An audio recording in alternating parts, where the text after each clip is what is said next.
Hi guys, BoldSauce here with some more news on ArmA 3. Two jets have been released, including this A-164 Wipeout, aka A-10. I don't think they can actually go for the original name because, well, due to copyright, and they want to have new names because it's a game that plays out in the future. Anyway, they've done an amazing job into adding or modding the A-10 into something futuristic. They've changed the engines, the tail, the cockpit is mainly the same, the wings are the same actually. And yeah, it's just the A-10 and it looks absolutely beautiful. The gun sounds amazing. You will just shit your pants when you hear that coming. Anyway, let's look at the interior. The interior is highly detailed. If you switch guns, it will actually show up on in your instruments panel. The landing gear, it will show you if it's down or up. All the buttons are actually have the exact functions and the exact names on them. The pedals are animated when you use it. The stick is animated as well. If I can, I'll have to show you that once in the air. And anyway, this thing has the Gatling gun, a 30mm Gatling gun with 1,000 rounds. It has 2 AA missiles. It has 6 air-to-ground Mavericks. Those are those big boys. It has 7 high explosive rockets, 7 armor-piercing rockets, and 4 GBU-12 bombs. Let's take it for a spin. Alright, let's look at the instrument panel when we pull our gear up. That's sweet. You know that those small things make this game better than all the rest, than all the other multiplayer first-person shooters. Now let's test out some of these guns. The Gatling gun, of course, which is a deadly weapon. 2 of these AA missiles. 6 air-to-ground Mavericks.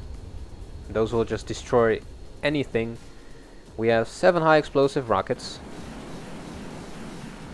and 7 armor-piercing rockets, and those should be on the left. There we go. And we also have 4 GBU-12 bombs. So, but make sure you have some. There's some distance in between you and the bombs. That was the A-10.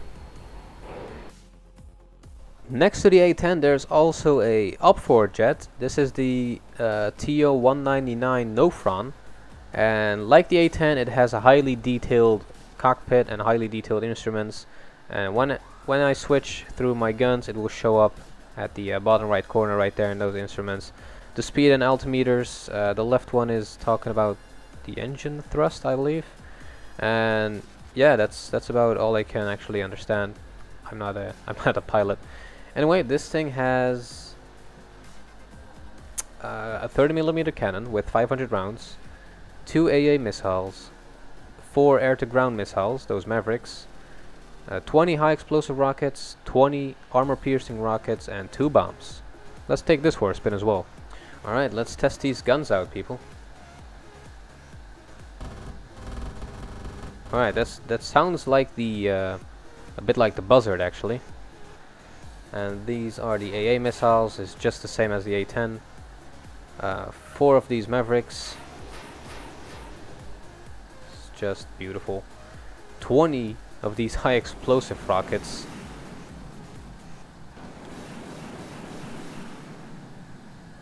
Uh, 20 of these AP rockets, which are armor piercing, which will be useful against tanks or other vehicles.